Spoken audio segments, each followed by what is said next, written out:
Tubaramukije mwese mu izina rya Yesu. Imana yacu nihabwa icubahiro, irakoze tugiriye neza, iduhaye n'umwanya wo kumva ijambo ryayo. Tugiye gusoma ijambo ry'Imana hariya mu cete ca mbere Paulo yandikiye Timoteyo. Turasoma igice ca mbere duhere ku murongo wa 18. Cete ca mbere Paulo yandikiye Timoteyo, dusoma igice ca mbere umurongo wa 18.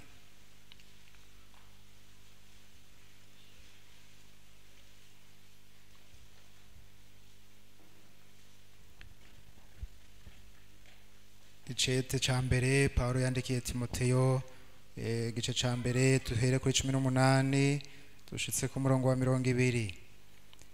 Iri bwirizwa ndariguhaye mwana wanje Timoteyo, nkuko bavugishwa n'Imana bakuvuze ko bwa mbere, ngufashwe navyo kugwana intambara nziza.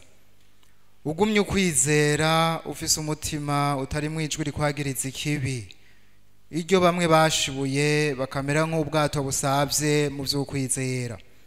Muri abo umwe ni Humenayo na Alexandero abonahaye Satani kugira ngo bibigishe kutarogota. Imana dufashe. Aha mu gice ca mbere nyene ku murongo wa 5 twasome aha nyene igice ca mbere ku murongo wa 5 ravuga ngo ariko inyanduruko y'ukwigisha kwacu no kugira ngo bagire urukundo ruva mu mutima utanduye utari mwijwi ribagiriza ikibi no kukwizera kutari ukuburyarya. Ivyo bamwe barabihushije bati inzira baja mu bitagira ikimazi kuba ari vyo bavuga. Imana dutabara. Ivyakozwe n'intumwa igice ca 24 umurongo wa 15 na 16. Ivyakozwe n'intumwa 24 15 16.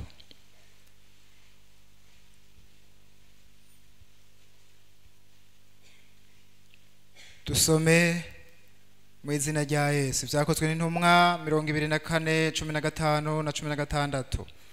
Haravuga ngo fise ivyizigiro ku Mana bimwe n'ivyaba nabo biteze yuko hazoba ukuzuka kw'abagororotsi n'abagabitanya. Nico gituma na ntaryo nkobereza kugira umutima utanyagiriza ikibi ku Mana canke ku bantu. Mana nishimwe. Reka dusubire dusenga Imana. Mana data wa twese uvyagiye mu ijuru ahera, turagushimiye ko ukoze igitangaza n'uyu munsi nawe ukabaho. Ijambo ryawe rivuga ngo umwami Imana ntitebeje isezerano ryayo ko bamwe bibaza, ariko yihanganiye twebwe abantu kugira ngo dushike ku kwihana neza.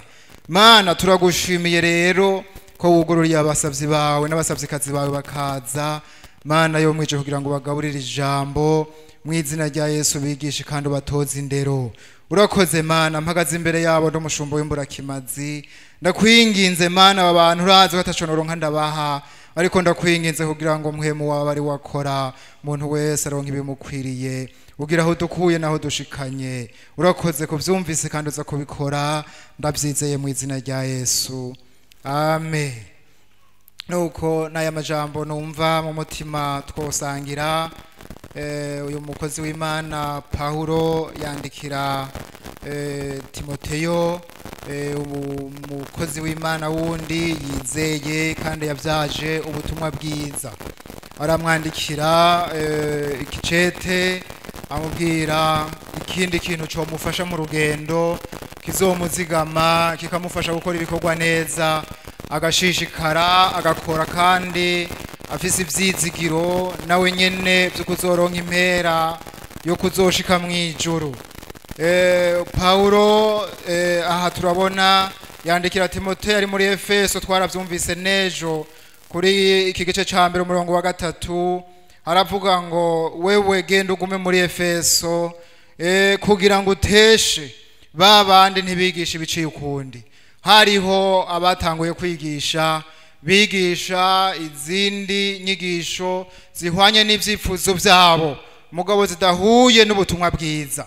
Kandi muri abo harimwo abantu babikoreyemwo ivyaha barabireka babigumanamwo kuko bamaze gutsindwa mu mutima, baca batora no kuvuga ibidadi ataco vyomarira abantu baja mu ijuru, atabo vyokiza. Hanyuma rero uwo Paulo umukozi w'Imana yigishijwe n'Imana yo nyene iramwigisha ibintu vy'iyi nzira y'akagakiza. Ibi bintu vy'ukwizera si ibintu yigishijwe n'abantu ariko n'Imana yabimwigishije. Yesu nashimwe. Imana yo nyene iramwigisha agakiza uko gakwiye kumera. Hanyuma rero mu vyo yari yarize harimo iki kintu cyo gukorera Imana ata mutima ukwagiriza ikibi. Ni ikintu yari afise mu mutima wiwe yumva yoha n'abandi. Aramubwira ati rero mwana wanje Timoteyo, iri bwirizwa ndariguhaye nk'uko bavugishwa n'Imana bakuvuze ku bwa mbere, ufashwe navyo kugwana intambara nziza. Iri bwirizwa rishobora gufasha umuntu wese kugwana intambara nziza.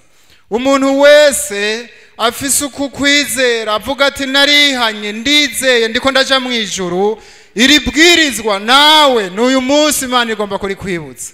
Rivuga ngo ugumye ukwizera, ufise umutima utari mwijwi rikwagiriza ikibi. Ugumye ukwizera, ufise umutima utari mwijwi rikwagiriza ikibi. Yesu nashimwe. Avuga ngo iryo rizogufasha kugwana intambara nziza. Ngo kandi mugabo hariho bamwe barishibuye. Mugabo bamaze kurishibura ngo baca bamera nk'ubwato busavye mu vy'ukwizera. Iri jwi cyo twavuga conscience nijwi umuntu wese afise. Sirindi bwirizwa riva hanze, mugabo hariho ijwi Imana yashize mu mutima rimenyesha umuntu ikibi n'iciza, rikamubwira ngo wakoze neza wakoze nabi, rikamubwira riti naho widadira wagize nabi. Ijwi ryo mu mutima ryo nyene niryo mucamanza aruta abandi. Yesu nadufasha. Nta rubanza Imana izocira umuntu ijwi ryo mu mutima ritararumucira. Umuntu wese azobanza guciribwa urubanza n'umutima wiwe. Aha mu Baroma mu gice cya 2 havuga ngo niko bizoba ku munsi Imana izocira amateka amabanga ari mu mitima y'abantu. Okwijwi riri mu mitima yabo rifadikanya kugira ngo kubarega canke kubaregura. Rirakurega canke rirakuregura. Yesu natugirire neza. Niryo nyene iri Paulo ariko aravuga ati mwana wanje Timoteyo, ugumye ukwizera, ufise umutima utari kurakwagiriza ikibi. Ngiyi intsinzi yabera. Yesu nashimwe. Intsinzi y'umukristo, ivyizigiro vy'umuntu aja mu ijuru nuko yoshikama aravuga ngo ndiko ndaja mu ijuru. Amen. Fisi ntahe naratanguye urugendo, mugabo ivyo akabivuga umutima wiwe utamwagiriza ikibi. Yesu adutabare. Mugabo ngo hariho bamwe bashibuye iryo jwi. Riravuga irya mbere, riravuga irya kabiri, riravuga irya gatatu, kubw'umuntu ivyifuzo biri muri we, kubw'ico agomba gushikako araribuza, araribwira ngo wajwi hora. Mani dutabare. Hariho abantu ijwi riza rikamubwira ati uri kuragira nabi, uri kurategura ikibi, bireke. Mugabo agapersevera, agashishikara kugeza akoze ikibi. Ijambo ry'Imana ijwi ryo mu mutima riko riramurega, rikiriko riravuga. Abo baba bikwegeye ngo kumera nk'ubu bwato busavye. Ubwato iyo busabiye mu kiyaga si ikintu coroshe na gatoya. Yesu adutabare. Ubwato buri hagati mu kiyaga, ubwato mu kugenda burafise ikintu kimwe kiburangira iyo butumbera, ico bita busole. Nico kivuga ngo utumbeye urugendo canke nturi kuratumbera urugendo. Iyo ubwato busavye nta kindi kintu c'icizigiro na kimwe kiba kiriho, biba bihetse. Sivyo? busabiye mu kiyaga umuntu akamara gutibukiramwo nasubira kumenya ati hariya nepfo hariya ni ruguru hariya ni hirya hariya ni hino biba biheze. Imana dutabara ngo niko umuntu w'Imana mera iyo amaze gushibura ijwi ryo mu mutima akanga kuryumvira akamara rimwe kabiri gatatu riko ramubwira akavyanka amera nk'ubwato busabiye mu kiyaga ivyizigiro birahera agasigara umuntu atavyizigira gifise, umuntu atabona iyaja n'iyapfa, umuntu atabona ico yokora nico yoreka, umuntu ajaniranya kuko ntabagitora ikibi n'iciza. Yesu adutabare ntitube muri abo bantu. Imana itugirire neza. Dusome hano mu cete Paulo yandikiye abaroma igice ca mbere turaba abantu bamaze gushibura ijwi ukuntu bamera. Imana ntigomba ko tumera nk'abo, ariko Imana igomba ko umuntu wese yihana.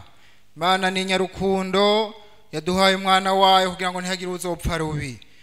1:18 abaroma igice ca mbere turahera ku murongo wa 18 dusoma amajambo makeya ariko turabe aba bantu bamenye Imana nk'umugabo ntibayifate nk'Imana y'ukuri, ntibayikorere nk'Imana y'ukuri. 18 haravuga ngo ukugabitanya kwabo mw'isi uburake bw'Imana bwarahishuwe buvuye mu ijuru, ubwirakira ukutayubaha kw'abantu kose no kugabitanya banyikirisha ukuri ukugabitanya kwabo. Kuko ivyo umuntu yomenya vy'Imana vyerekanwa muri bo, Imana ariyo yabiberetse. 22 biyise abanyabwenge bacika ibipfu, cyubahiro c'Imana idapfa baragikaba ngo basenge ibishushanyo bisa n'umuntu apfa, n'ivy'ibiguruka n'ivy'ibigenza amaguru ane n'ivy'ibikwega inda hasi. Nico catumye Imana ibaheba ngo bakora ibiteye isoni, bumvira ivy'imitima yabo yifuza, bonone imibiri yabo.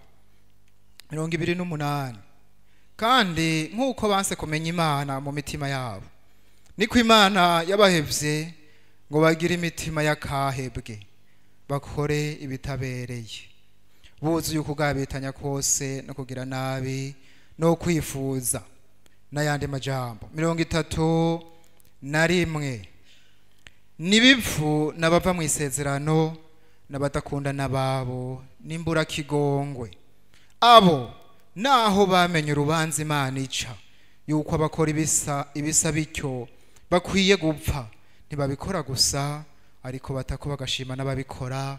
Imana dutabare. N'aba bantu bumvise ubutumwa bwiza, ijambo ry'Imana riravugira muri bo, mbere kumburengera mpwemu yera baramurose, kuko ijambo ry'Imana rivuga ngo ivy'Imana vyomenywa vyerekanwa muri bo, kandi Imana niyo bashize muri bo. Yesu nadutabare. Mugabo hambavu y'ivyo bihindura ukundi kuntu ngo biyise abanyabwenge bahinduka ibipfu, baca bitora gukora ibindi, gusenga Imana kutariko. Imana dutabare. Ngo nico catumye Imana ibaheba. Imana ngo imaze kubaheba ngo ibaheba ngo bakora ibiteye isoni, bumvira ivy'imitima yabo yifuza, bonone n'imibiri yabo. Imana dutabare. Aba ni babantu batakigira ikibagira mu mutima. Yesu adufashe kubwo kuzimya ijwi ryo mu mutima, kubwo kuzimya conscience. Barankiye ukuri ko mu mutima, ubabwira uti nyabona ihane, nyabona uri gukora ikibi, nyabona uri kuracumura, ihane. Baravyanka rimwe kabiri, baravyanka. Imana ngo iratebera bareka, bagira imitima nk'iyakahebwe. Imana dutabare. Ntagira umuntu agira umutima wakahebwe. Umutima wakahebwe n'umutima usavye, n'umutima usanzaye, n'umutima atavyizigiro, n'umutima utoboke ubwira ivyo mwijuru. Yesu adutabare cyane. Ndamaze kubona abantu bamwe iyo bagwaye nk'abadayimoni, umuntu ariko arabasengera akababwira ngo Imana iragukunda, bababwira ati reka kuvuga ivyo bintu, jewe Imana yaranyase. Sivyo? Imana yaranyase kuko nacumuye ibintu vyinshi, naracumuye niyo bikimparira. Yesu adufashe. ahubwo ati reka niyo bikimparira je ati saba Imana imbabazi irakugirira imbabazi ngo yaye ngo je niyo bikimparira Imana dufashe je niyo bikimparira kuko byarabaye nabi Yesu adufashe umuntu afise umutima usavye urashika ahantu waburisi akabura ijuru akabura ico yiyambaza na kimwe Imana dutabare Imana tugirire neza anaco kimwe n'aba bantu niyo babavamwo abanyabyaha babi Imana dutabare hajya kugwa warakijijwe wopfuma ubutigeze ukizwa Yesu adufashe kuko iyo umuntu aguye yarakijijwe agasubira mu byaha amera nk'ikintu gipfuvye iyo gitetse ikintu gipfuvye iyo gitetswe je naratetse Yesu natugirire neza natetse ibijumbu ikijumbu gipfuvye wagitetse ugasamara kigapfuba umuriro ukaba muke kigapfuba Yesu adutabare naho wozana inkwi zimeze gute ukazana amazi ameze gute ugacanira ntigisubira kugira gute ntigisubira gusha kiguma cirabuye Yesu adufashe ukakiraba kikakuraba cirabura kurusha ibindi bitigeze bica mu nkono Imana dufashe nico kimwe n'uyu muntu yamaze kugira umutima usavye umeze nk'ubwato buguye mu kiyaga Yesu adutabare n'ibintu atacizigiro nico gituma niyo hageze ivyaha wohamagara uwo muntu urondera umuntu agufasha ikibi wohamagara bene abo Imana dutabare tugirire neza Yesu adufashe ngo n'abantu bimbura kigongwe twumvise ijambo ry'Imana Imana imaze kubaheba bakagira umutima wakahebwe nibarutumwa ko mu bibi Yesu adufashe hageze ikibi batuma kwabo kuko ngo nibarubura kigongwe ngo nimbura kigongwe ngo nibipfu Yesu adutabara tugirire neza Imana idufashe ntagira umuntu yoshika ngaha hantu bavuze ngo abonaho bamenye urubanza Imana ico kandi bararumenye Imana tugirire neza suko batabimenye bararuzi ugw'Imana ico mugabo barashitse ku yindi dogre biranka yuko basubira kuvuga ati Imana ngirira imbabazi murumva urupfu murumva ahantu habi ukuntu hameze baraje nk'ahantu bavuga bati ibintu by'imbabazi turabihevye tugira dukora ibyaha nta kundi n'ahandi kazakara baye kuko barabonye barakoze ibyaha barahanurwa biranga bakoze Imana barahanura biranga barasubira baguma babikora umuntu bavuga bati ntaco ncera Imana dutabara ntaco ncera nta kundi ndagiye jewe Imana izobintabara sinzi ko murahura n'umuntu akomeye mu buryo buboneka akomeye bambwiye ati ngo sha tuje gusenga ukamwinginga ngo tuje gusenga bambwiye ati nimugende mwebwe jewe sinobacegeraho Imana iri Yesu adufashe kandi yari yigeze gukizwa akakubwira akumeneka ati sinoba ncegeraho iri kubera iki utacegeraho Imana iri hariho ibintu yadugiye ko bukebuke arateba arubaka ikintu kirakomera kiraba ikintu kinini atogitondana mu rusengero ngo ubutumwa buvugwe kuko ijwi niyo rivanayo ryo mwica mu mutima Yesu adutabare bene data aya namagogwa mabi ngo abo naho bamenye urubanza Imana gupfa ngo ntibabikora gusa ngo ariko batako bagashima n'ababikora hari abantu uzosanga nk'iyo bakoze ivyaha mu ishengero kanaka bivanye n'icubahiro bari bafise amaze kubona abiguyemwo ashobora kuvuga ati nta kundi kubanyukanya hari kanje kuronderera hariya agaca agenda ahubwo akuguruza n'idini birashoboka mugabo agatwara ryajwi rivuga ngo waracumuye kandi ari ivy'ukuri atavyo kubesha birimo sivyo uyo muntu ntazobikora gusa n'ababikora zogira ati ni sawa turiko turacana sivyo Yesu nadutabare kuko yaramaze kumera nk'ubwato busavye ameze nk'ubwato busavye nabonye ntaca cera n'abari inyuma yiwe abaronderamwe inyungu umugabo ntaca cera muri bo kandi umuntu wese atanga ico afise niyo babwira ngo tuje mu ijuru yega babwira ivyo kome pretext kugira ngo aronke n'irasiyo mugabo araze nawe nyene ko atari ko araca kuko azafise abagore 3 4 5 kandi yarize ukuri kuvuga ko murazogira umwe none yoca yigisha umuntu gute biragoye kubwira umuntu ati heba urya tora uyundi nawe afise bane. Yesu adufashe. Rego umutima wuza warasavye yarankiye ijwi aza yarasabiye mu kiyaga nta vyizigiro ni byaraheze. Imana idufashe ntihagira umuntu azogira umutima wakahebwe. Imana dutabara.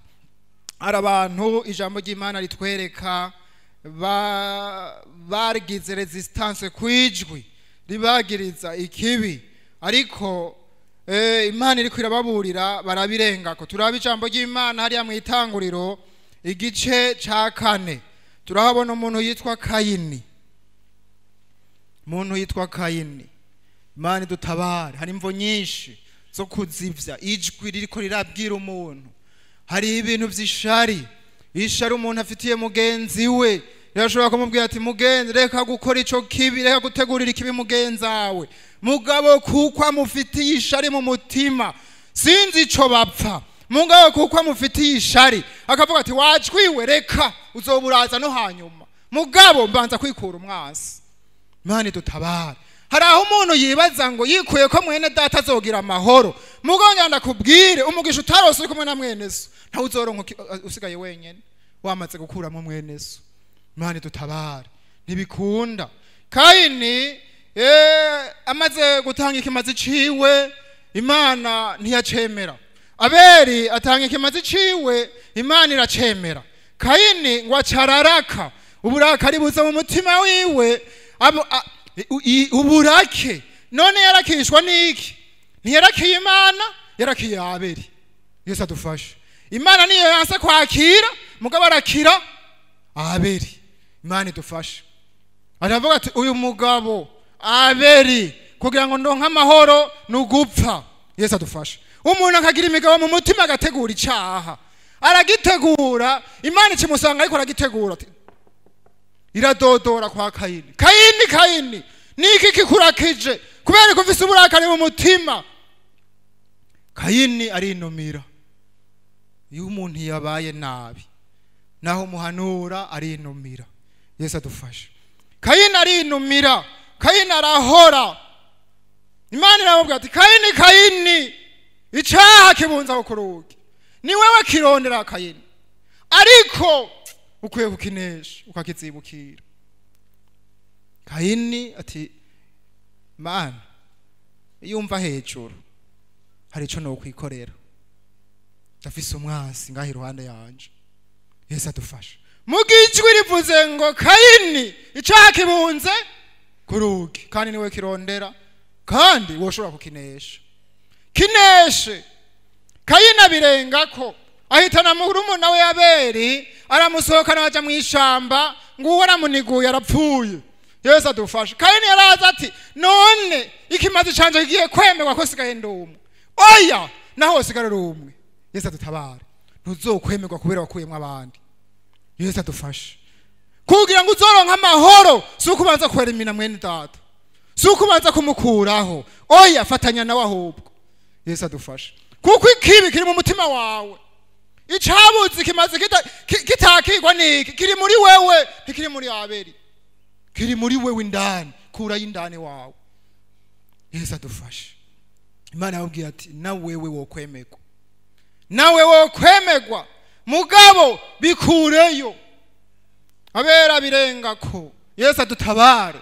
Arabujijwi ararirenze ko arakoze ico Imana yamubujije. Imana ikiragaruka yarayimenyere, yari umugwaneza, ari Imana yinginga, ari Imana imuyagisha bakayaga bikagenda neza. Ikigaruka yaratse irabaza ati Kayini murumuna wawe ari hehe?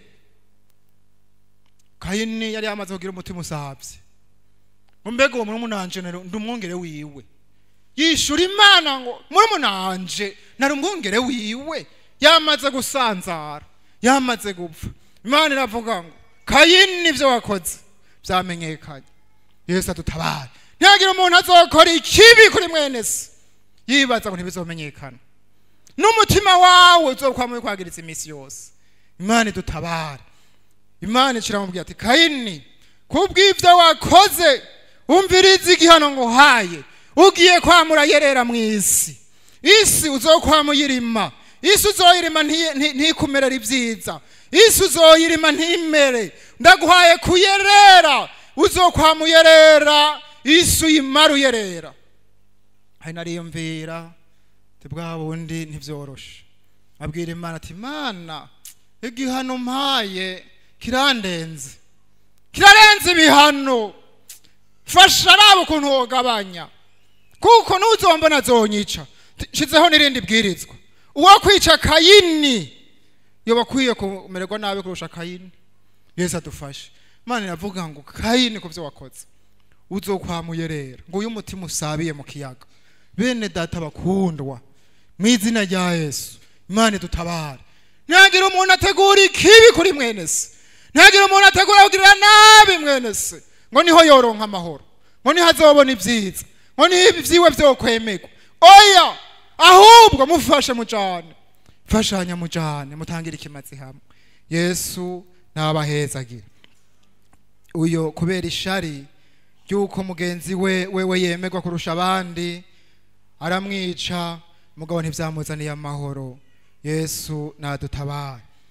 Kubw'inyungu umuntu afise muri kina kiriya, umuntu ashobora kubuza ijwi ryo mu mutima. Hari umuntu yitwa Rakeri, usomye mu ijambo ry'Imana urabona mu itanguriro 31, uhasomye urabona umuntu yitwa Rakeri. Reka twashira amaso naho dutosoma vyinshi, umuntu ahabone amenye ayo makuru aho yanditse. Rakeri mu itanguriro 31,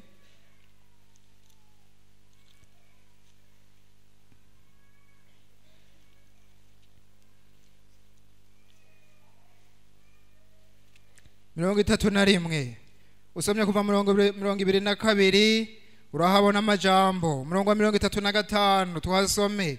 Rakeri abwira se ati ntungirire umwikomo ko ntaguhagurukiye nyakubahwa, kuko ndi mu mihango y'abagore.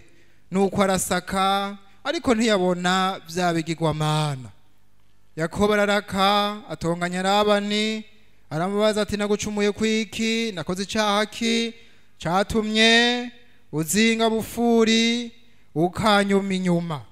Yesu atugirire neza. 35 dusome ngaha nyuma 35 ku murongo wa 16. Itanguriro 35 umurongo wa 16 aravuga ngo bava Beteli baragenda, bari basigaje akarere bagashika muri Efurata. Rakeri araramukwa aragumigwa, maze akigumiwe umwakiriza aramubarira ati ntaco utinya, kuko hava uvyara uwundi muhungu. Maze ariko aracikana kuko yaciye ahwera, yitwa uwo mwana Benoni, ariko se amwita Benyamini. Imana dutabara. Uyu n'umuntu Rakeri umwe mu bo Yakobo yashimye, kandi Yakobo amaze kumukorera imyaka itari mikeya nk'uko mubizi. Hanyuma aragera kuva kwa se kugira ngo amutware. Bamaze kugenda bagende, agira imigabo mibi mu mutima. Uyu muntu Rakeri avuga ati ndavuye ngaha, sinzi izi mana za se ikimazi zari zifise, kumbure yagira ngo nivyo bizohava bizomufasha mu rugendo, bizomutabara. Mugabo yarazi ko ari vyase. Rakeri atora ivyo bigirwamana vyase, aranyegeza, arahisha, ntiyabwira Yakobo, nta muntu n'umwe yabwiye. Hanyuma barafata urugendo baragenda.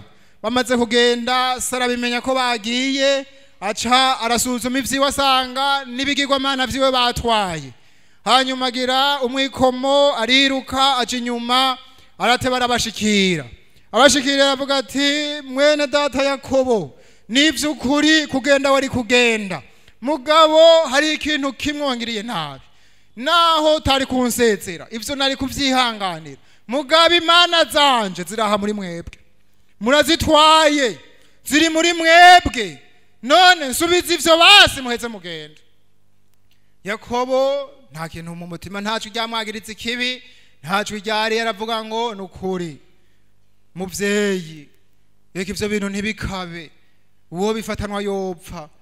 Eheraba ni wironderere henga aja mu mahema yose aragenda mu ihema rya Leya araja mu rya Yakobo arasaka ararondera arabura arashika no kuri Rakeri yari umukobwa wa karanga yari umuntu w'agashusho keza mugabo naho vyaruko agira ibanga ry'ikibi agira ibanga mu mutima ryo kugira ibigirwamana agendana aravyiba arabinyegeza arabwira barondera bati nukuri ntabiri ngaho Yesu adufashe eka si jewe nawe urabizi dawe si jewe uraronderera ahandi arakora ubwenge bwose bushoboka mugabo mu mutima hariko havuga ngo iki Rake nivyo wicayeko Yesu adufashe ijwi ryo mu mutima ata wundi muntu numwe arizi ryariko rivuga ngo Rake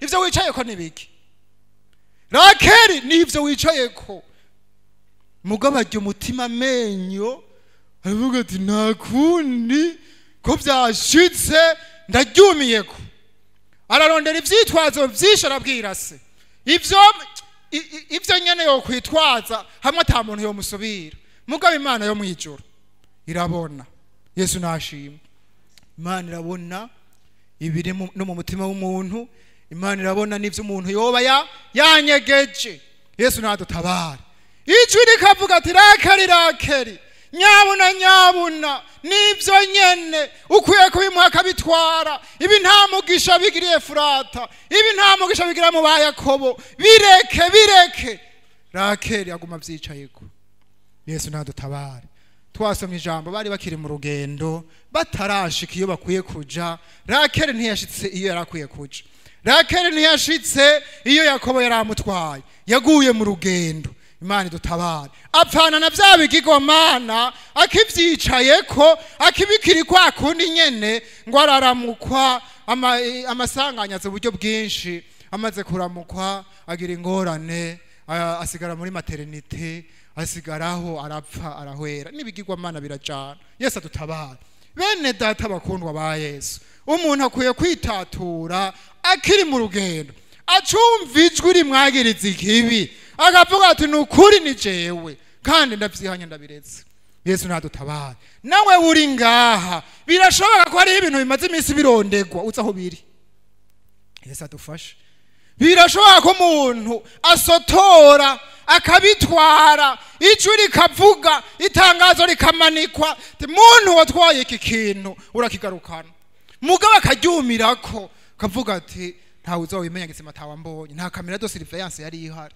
Yesu adufashe mugabo hariho wakubonye Yesu nadutabare nta mugisha uri muri ivyo bintu Imana tugire neza wowe uri kuri yumva mu mwanya Yesu aragukeneye kandi agomba kukugirira neza agomba kugukiza agomba kudutabara kubwo ivyifuzo vy'icubahiro vy'amahera umuntu ashobora kuzivya ijwi ryo mu mutima akankira ijwi ko rivuga kubera imva abona imbere yiwe umuntu yitwa Baramu ntitwokurirwa turasoma vyinshi usome mu gitabo cyo guharura 22 Baramu yari umuvugishwa n'Imana Baramu yarazinanye n'Imana Baramu yakorera Imana neza Baramu yari umuntu w'Imana kandi Baramu vy'ukuri ngo wavumye yaravumika uwahezagiye agahezagirwa Imana igakorana nawe akayibwira ikamwishura akayibaza ati Imana nkora iki yo urumva uwo muntu Baramu yarabaza Imana ati Imana uwo munsi nkora iki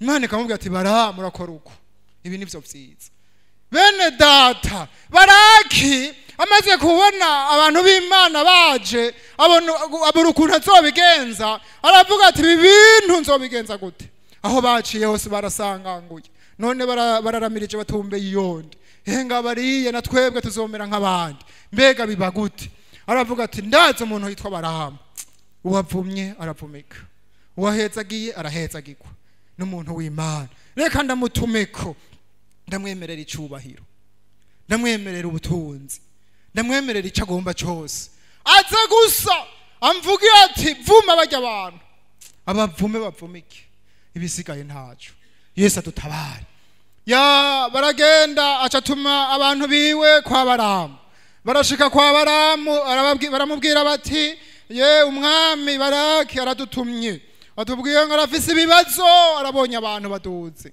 baje kumutera nihanga rinini ry'inkomezi rigoye none rero wewe woshobora kubavuma bakavumika wewe wobashobora none avuze ngo ntihagire ikintu kikubuza nuze umubavumire kandi icubahira azoguha kandi amafaranga azoguha Yesu nadutabare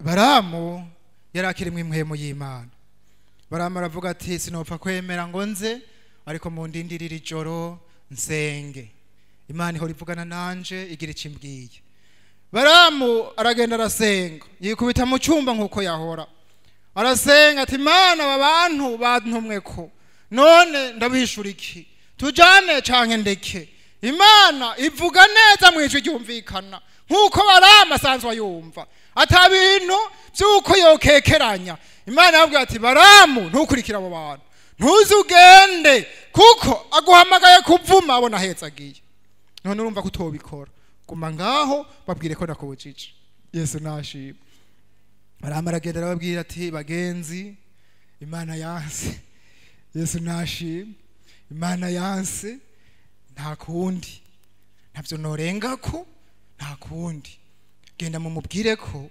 byanse baragenda baratwara inkuru mugabo Baraki aravuga ngo ariko byukuri ngira ngo mwabivuze bukebuke ntimwamubwiye icubahiro nzomuhuguno kingana Yesu adufashe ntimwamubwiye kumbura ubutunzi mfise ukuri nzobumwegurira ko hanyuma akamererwa neza subirayo acaronka ndabakonseye bo hafi Yesu nadufashe bivyubahiro siko bamwe bagira ku mafarasi meza bati mweho kumbure yobakira neza akabayagisha neza mukamukomvenga Yesu adufashe baragenda barashika kwa Baramu arabakira baramubwira inkuru kwa kundi nyene ati umviriza yadutumye ati nukuri ntiyagire ikintu kikubuza niyo Mana ngira bavuga ati niyo Mana ntikubuze kuko ivyo tuzogoha biraruta ivyo Mana Yesu adutabara erega umuntu haraho yumvira ati ibintu bagira bampe biraruta ngira ngo ni Imana dutabara oya siko biri Yesu adufashe baramubwira bati gerageza byukuri inanate uze urazi ibintu biriyo Yesu adufashe biriyo inzara iraheze Baramu umve ibi vewiti biriho Yesu adufashe naho uzogomba ko ruteje uraronga Baramu emera kandi natwe urabona twamira uruhande yiwe vraiment turabibona ko ariko biri Yesu adufashe sinzi uko babipfutse mugabo baragerageza Baramu arumva biratangura kwinjira iyo uhaye ugutwi satani byukuri aragerageza agakora agakwinjiza hamwe ibintu ugatangura kuvyumva uti erega nogenda mugabo nkavuga ivy'Imana imbwiye mugabo nkagenda Yesu adufashe ati mugabo reka subire nsenge arigirisha kwagiye gusenga siko mugabo mu mutima hari hamaze kugwa y'icubahiro vyariyo kwa Baramu arumva ati vraiment naho ariko Mana unyemerera nkashika Yesu adufashe yabati Baramu Mana nyemerera je none ico novuga wocu gikora nyemerera je ngende Imana irababara yamweza ati Baramu tumaze igihe tugendana none uravuga ngo ugende umve nimba bakugobereye pfa kugenda Imana yamubwiye ati pfa kugenda Baramu ntiyanababaye Yesu adufashe erega Baramu ntiyababaye Imana yamubwiye ngo pfa kugenda yabati ngitse umubwiye ngo pfa kugenda ndapfuye kugenda aca tora ivyiwe Yesu nadutabara arabakurikira baragenda murazi vyamubaye ko indogoba itazi kuvuga Imana iravuga ati ariko naho baramagiye ntiyumvise ijwi ry'iwanje ko nturyapfutse ntiyantahuye yavangiwe yacanganikiwe Imana ituma umumarayika atora inkota mu nzira tururugabo ruhurudutse mu rutegera kugezaho ivy'Imana atavyaga bakibona umumarayika arahagarara umuntu yahora abona Imana akabona abamarayika ntiyabona na kimwe. Indogoba itazi ubwenge, itigeze imenya ivy'agakiza, itigeze imenya ivy'Imana, iramubona. Yesu nadufasha. Umumarayika asokoye inkota ngo yisogote, ica ku ruhome, ica ku nkombe, ifyondo kuguru kwa Baramu, Baramu atora inkona arakubita. Mbega uri kugira iki? Yesu adufashe. Bene data kugeza indogo bivuga. Kubera ico uje mu mutima ryanse kumvigwa. Imana dutabara. Indogo biragerageza kugira mugabe igende gute hari iki? Hari icumu rishinze imbere yayo idashobora gucako. Irasubirira natataranyishe. Inkoni ba. Yesu adufashe. Aranyishe. Mugabo irabona yo nta nzira iriho. Ibi bintu naho data buca bigiye Imana yarabyanse. Ayikubise gatatu. Ya ikirina nata. Yesu nashima. Ikiraturira avuga. Mbega data buca. Jewe iminsi tumaranye hari kibi ndagukorera aho mpoye iki kunkubita gatatu kose. Wewe hari ibintu warenzeko. Si jewe n'uyu mumarayika hagaze imbere yawe. Ya Baramu arumva ati nukuri Imana ntiyanyemereye. Mugabo ati wandogo bawe rangurura hari icubahiro. Genda kuko hari icubahiro imbere. Imana avuga iti umuntu ndahebye. Yesu nadutabare. Aca aragenda. Mugabo afise umutima umeze gute? Usavye. Umeze nka bwa bwato busabiye mu kiyaga. Ariko aragenda mugabo arazi ko Imana ivyanka. Imana yavyanse kuva kera. Imana yaravyiyamirije. Mugabo ariko arapfa kugenda no kwa Baraki. Yesu adutabara. Bene data. Uyu Baraki Imana ntiyamukundiye ko abapfumu uwo munsi. Mugabo avuga ati ndazi Imana. Aramugira inama mbi. Inama z'ubupfu. Inama z'umukristo yaguye. Inama z'umuntu umutima wasavye. Atabikunda gusa mugabo akunda n'ababikora. Aravuga ati aba bantu kizobamara amanyama kikabakura mu inkomezi. Genda mu batega bigeme beza mubabahe bamarana iminsi mubakire bidwangane bazoteba babipfuze bakorana ibyaha. Imana idutabare. Bene data iricwe ryo mu mutima umuntu ari zigame. Jambo ry'Imana ryatubwiye ngo gumye ukwizera ufise umutima utari mwijwi rikwagiriza ikibi. Kumbura imbere yawe hobaho ibintu biboneka, ibintu vy'icubahiro, ibintu vy'ubutunzi ukabibona mugo ukabona uti inzira ndiko ndabirondereramwo iyi nzira si yera. Ijwi ryo mu mutima la conscience ukavyuka saa 9 y'ijoro wikanguye. Ijwi ryo mu mutima rikakubwira ati nyabona bijya bintu havujamwe sivyo. Mugabo ukavuga uti hari akanoti hava ntahana ifaranga, hari y'icubahiro, hari yo poste. Imana idutabare. Abantu babirenze ko twababonye babaye nko bwato busabiye mu kiyaga atavyizigiro vy'agakiza kandi bikiriho. Imana itugirire neza bene data. Urashobora kubura ngaha usigaye ufise umutima wamerewe nabi. Mugabo naringinze Imana kwiri jambo ryo rije Mana uzoryumva wese uramugirira imbabazi. Yesu nashimwe. Naho yoba yarabikoze, naho yoba yarabirenze ko wabivuze, mugabo akaba yinjiye kugira ngo yumvire ijambo. Mana wewe ntuza gutera ubwoba, mugabo uza guharira, uraza ubaharire. Yesu nashimwe. Kandi ndizeye ko umuntu yomeneka mu mutima akavuga ati Mana ni jewe. Haleluya! Dufise Imana idukunda. Naho vyabingana gute, naho warabirenzeko Imana iraharira. Amen. Imana ni nyembabazi nyinshi cyane. Imana iraharira. Nitwoja muri vyishi arabonye undi muntu yitwa Ahabu nawe nyene agira ingorane gitongo rya Naboti. Yesu nadutabara. Ni hariya mu bami ba mbere gitabo cy'ivy'abami ca mbere 21. Ahabu agira ibibazo yipfuza itongo ry'abandi, yipfuza itongo rya Naboti.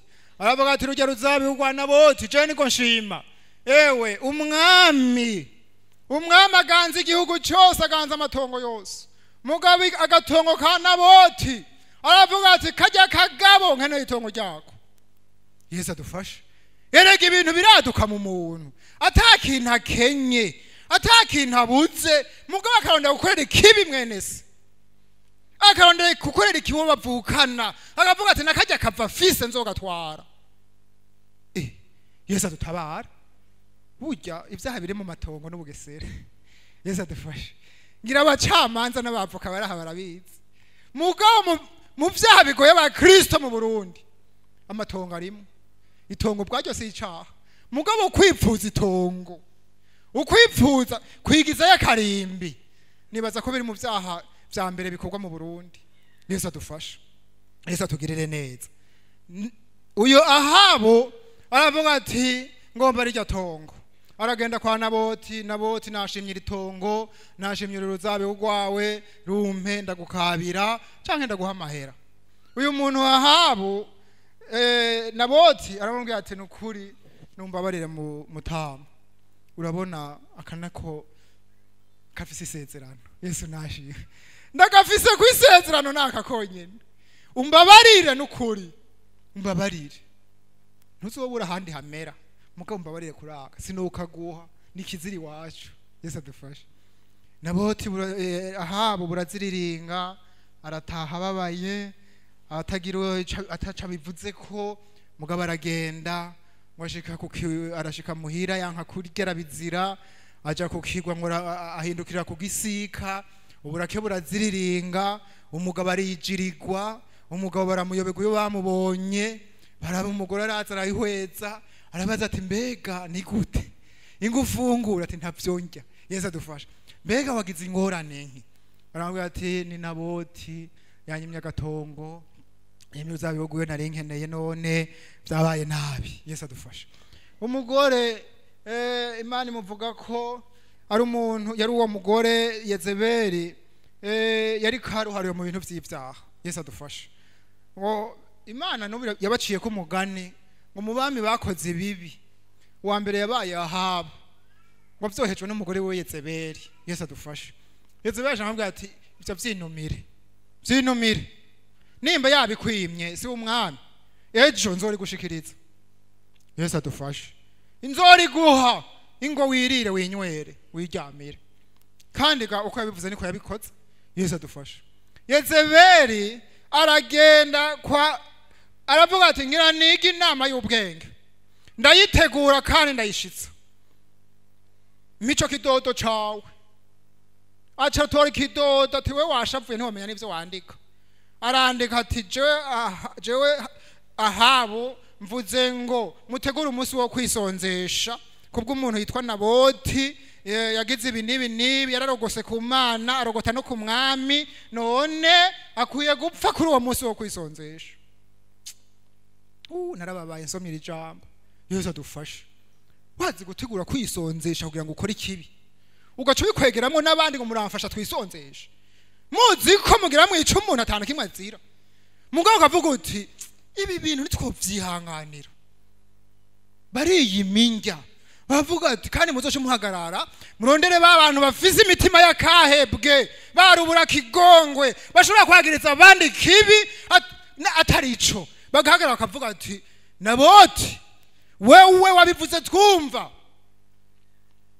wewe ararogose ku mwami no ku Mana amabuye bayatonetse hirya no hino mutera amabuye akwiye gupfa niko urubanza ruvuga bazana ngo abagabo babiri bishirukanya mu mitima yabo bamaze gusanzara sivyo bahagarara imbere ya Naboti mutama Naboti yibere ngaho ntajwe rimwagiriza ikibi bati Naboti wararogose ati no kuri ivyo nta nivyonze Yesu adufashe mugabo haza abantu bisonzeje biraburaniwe imbere yuko ukora ikibi gusa Imana dutabare bene data Imana idufashe Ahabo yari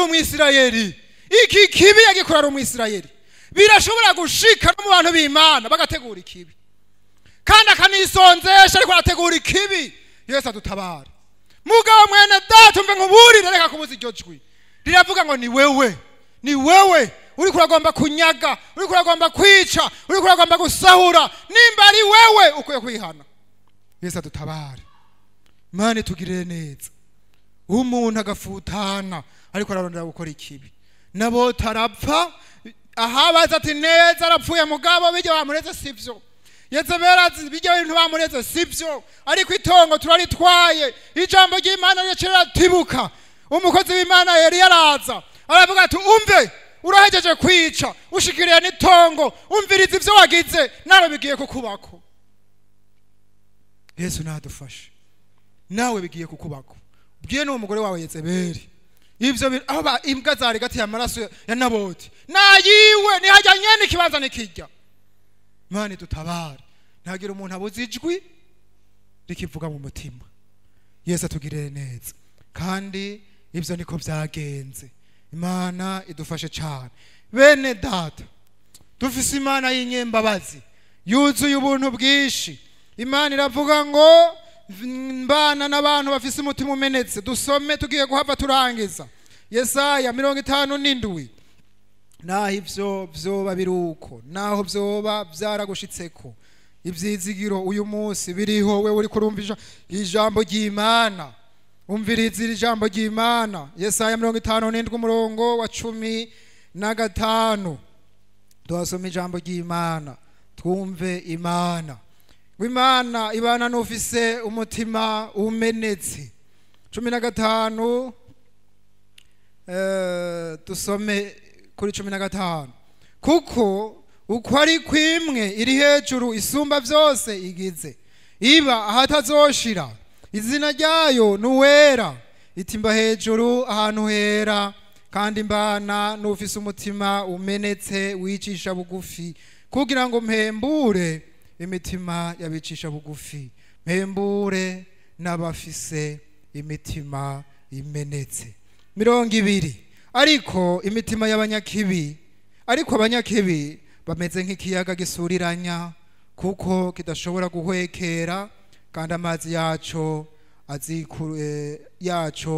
azikurura isuri n'imyanda nta mahoro ku banyakibi niko Imana yanje igize Yesu adufashe iyi ni Imana ni inyembabazi Imana iraharira bene data umuntu ashobora kumva ati naho ngeze kure mbega ko ngeze kure n'ivyizigiro vyaheze mugabo mfise ijambo ryo kukuremesha naho vyoba biruko mwene data nimba utarapfa ukiriho haracariho ivyizigiro Yesu nashimwe naho woba warakoze ivyaha naho woba ariko urategura nibindi uvyo wongera ko kuvyo wakoze haracariho ivyizigiro Imana ivuga ngo gusa mbana n'abantu bafise imitima imenetse kugira ngo ndabakize ndahantu mwijuru aho ndi mbana n'abantu bafise imitima imenetse imitima ijanjaguritse iyo mitima Imana ntayikengera umuntu wese yemeye icaha ciwe umuntu wese yemeye ati nukuri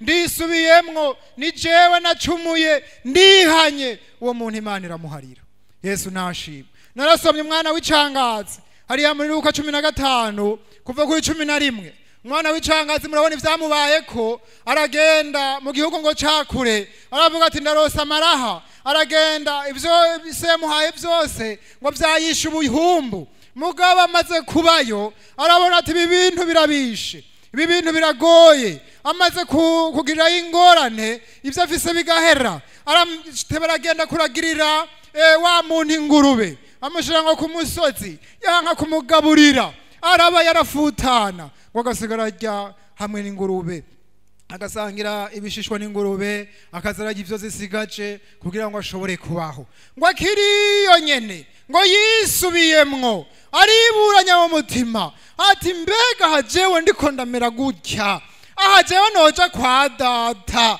ahajewe ntiyombabarira ahajewe noja kwa data nkasaba imbabazi nkavuga nti nacumuye ku Mana cumura no kuri wewe singikwiye kwita umwana wawe mugabo pfumushira mu bashumba zopfuma ndagira hamwe n'abandi ndagira umukuku wawe unsubize ngaho Yesu nashimwe yisubiramwo mu mutima arisubiramwo aramedita ivyiwe aravuga ati nukuri nije nakosheje nije nakoze ibi vyaha none reka nsubire kwa data Imana nishimwe twaririmbye indirimbo ngo nico catumye umwana w'icangazi samwakira n'urukundo rw'Imana rutangaje ibintu abantu batokora erego umuntu nariyumviriye uyu mwana w'icangaza ashitse amaze gushika se yaranezerewe n'ikigumbagumba cishe mugabo mukuru we ishavu rirasya Yesu adufasha umuntu n'umuntu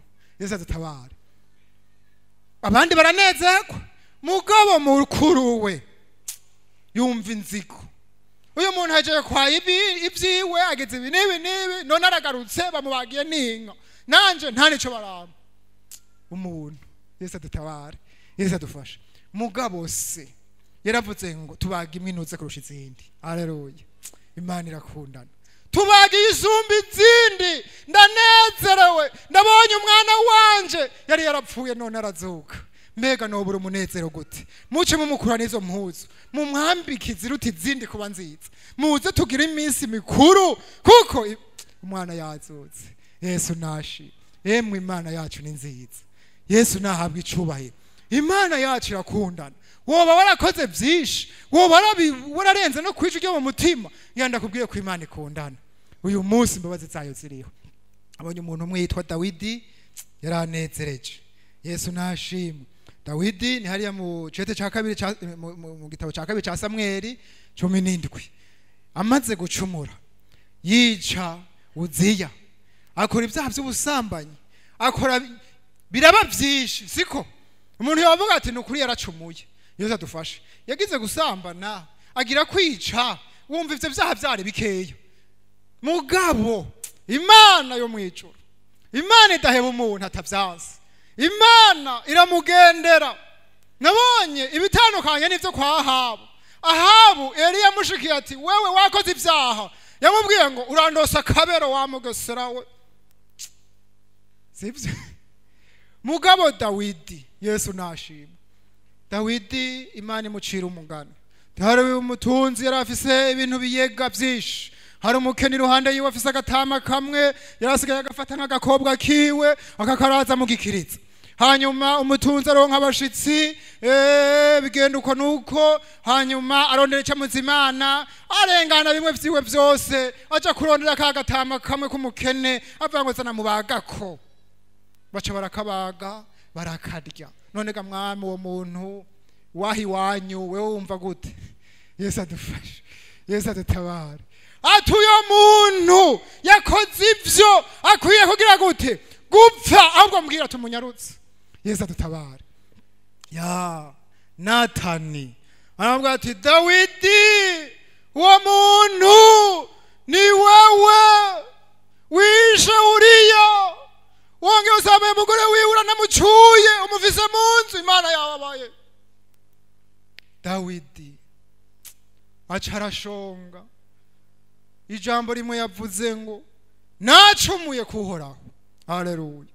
nacumuye kuhoraho ijwi rica riva mu ijuru riravuga ngo mve uko Imana ivuze ngo ibyaha byawe bigukuweko haleluya urahariwe kuko Imana irahuye n'ikigomba ihuye n'umutima umenetse ihuye n'iki ihuye n'umutima umenetse mbega wewe bimeze gute wewe bimeze gute nturi mu bantu bariko barazivya ijwi muri no misi nturi mu bantu babikoze nturi mu bantu babiteguye bakabishitsa n'uyu munsi bakabigenderako mbega wewe nta gatongo k'abandi bo baratwaye ngira ngino nta matongo ahari Yesu nashimwe mugabo nkaburiho umva ico Imana igomba ivuga ngo nuze mwana wanje ingo ndagukura izo mpuzu z'ubuhoma aha narangije kaze kwa Yesu nimba ugomba ku Imana igukura ku rubanza nimba ugomba kwitatura nayo kaze kwa Yesu murimvye yavuze ngo kandi ukwikunda wa mwana wayo niko inkunda nanje ntabibereye nanje niko inkunda ntabibereye urashobora kubona uti sindabibereye urashobora kuyumva uti nta mbabazi noba nkigiriko oyaye ndakuremesha cuno munsi hari imbabazi nico gituma Imana yongeye kuvugira ijwi nico gituma Imana yongeye gusemerera nico gituma ivuze ngo ugumye ukwizera udafise umutima uri mwijwi rikwagiriza ikibi iryo jwi rikwagiriza ikibi rizane uyu munsi Imana igira inezereza abantu kuko bihanye bagaheba ukaba ufise ivyo wanyaze urabisubiza ukaba ufise ivyo wononye uko bitonze kose uko vyakurikiranye genda ucaho waciye ubiroranye kuko nta yindi nzira. Yesu atugirire neza. Ivyo kubarepare ubirepare, ivyo ibitari ivyo kurepara navyo kaze kwa Yesu. Imana ibagirire neza. Umuntu wese araze mu mutima wiwe kandi ico Imana ikubwiye nico nyene. Jambo Imana rivuga ngo mbega kuba abandi batakize aho banka ibaburira abababurira bari kumwe umuntu afukama hageze mufukama aho mugeze mufukama aho mugeze ngo mbega tweho tuzokwikiza dute nitwanka iyituburira iri mu ijuru n'umunsi w'imbabazi. Iyumvire neza mu mutima, mbega we ntavyo wononye, mbega we nta kibi wakoreye mugenza wawe, nta kibi wovuga uti Imana mbabarira narabirenzeko. N'umunsi w'imbabazi mwarimu Enoke yegere asabira imbabazi aba bantu baciye bugufi. Nawe watuye kandi ubihevye ufashe ingingo by'ukuri Imana irakubabarira. Yesu abahezegere. Mana se umwami wacu Yesu Kristo, turagushimiye igitondo nk'iki ciza Mana, twongeye kumva ijwi ryawe hagati muri twebwe, ijwi ritwingingira guca bugufi no kwihana, ijwi ritwingingira kugarukako, ijwi ritwingingira kongera gutera ibitugu vya bindi vyadutandukanya nawe. Turaciye bugufi Imana nk'uyu mwana w'icangazi. Bibiliya yavuze ngo yisubiye ko ari yavuga atabacangero bada tabarajya bakabisigaza bigaseswa, ariko Jehova narafutanye, yari isuzumye asanga yarafutanye. Erega yari yaranse kumva ijwi ryamwinginga ngo agume mu rugo kwase, ararishibura ngo twumvise aba bantu bashiwe ijwi ryo mu mitima yabo, ijwi ryo mu mitima yabo ryababuza gukora ivyaha bararishibura. Niko nawe yari yarashibuye ijwi ryase ryamwingingira kuguma mu rugo, ariko aragenda ngo aja mu gihugu cakura arangara, agendera mu vy'ubupfu vyinshi cane, maze amaze gufutanirayo yongera kwisuzuma, yongera guca bugufi, aravuga ati reka nsubire kwa data. Ndavuga ngende nature, ngende ndamubarire, ni data naracumuye imbere y'inyonga zawe, singikwiye kwita umwana wawe.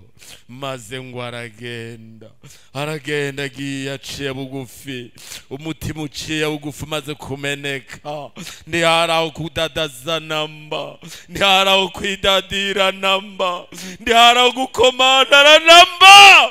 Maze gusa mubonye yirukana ikigumba cinshi aramugumbira, ngo aramugumbira, ngwino tugumbire, ngwino tugumbire, ngwino ugumbire aba bana bawe bafukamye imbere yawe Mana. Barakugarutseko, barahindukiye, baje barira, baje baciye bugufi Mana, barateye ibituga amajwi Imana yabinginga, bumvira amajwi y'umwansi, ijwi ryo mu mutima bararigabira, baraje baranga kuryumvira, maze bamera bagwa mu mugararizo wa Kayini, bagwa mu mugararizo wa bene Kora, bagwa mu mugararizo wa Ahabu. Ariko none bakugarutseko, umume wese ariko araririra imbere yawe, natwe twese two turarirana nabo Mana. Turasavye ijuru ryuguruke, ijuru ryuguruke muri kano gatondo, imbabazi zawe zongere zishike hano hantu. Tuciye bugufi munsi y'umusaraba, amaraso ya Yesu Kristo yongera twoze, amaraso ya Yesu Kristo yongera dutunganye, ivyaha bakoze vyose bihanagurwe. Bimaze kubihanagura, iri jwi iri jambo ryabariwe Dawidi ryumvikanire umutima umwe wese, ngo icaha cawe ugikuweko. Amen. Yumvikane umuntu wese yumve ngo kukoze ivyo kuciye bugufi ko wihanye caca uragikuweko maze utwezesheje amaraso y'umagazi w'intama w'Imana duhagarare turi bazima imbere yawe nka kwa kundi bamwe Ezekiyeli yabona ngo yari yarabaye amagufa aratebaruma mbere ngo kibikirundo mu kiyaya ariko ngo ubutumwa bwiza bumaze kuvugwa ijambo ry'Imana rimaze kumvikana maze mpwemu yarakagaruka akururuka impwemu y'Imana ikinjira muri bo ngo baravyuka bahagarara ari bazima aba bantu bose bari imbere yawe nibahagarara ari bazima mu izina ry'Umwami wacu tubisavye mu izina ry'Umwami wacu Yesu Kristo amen.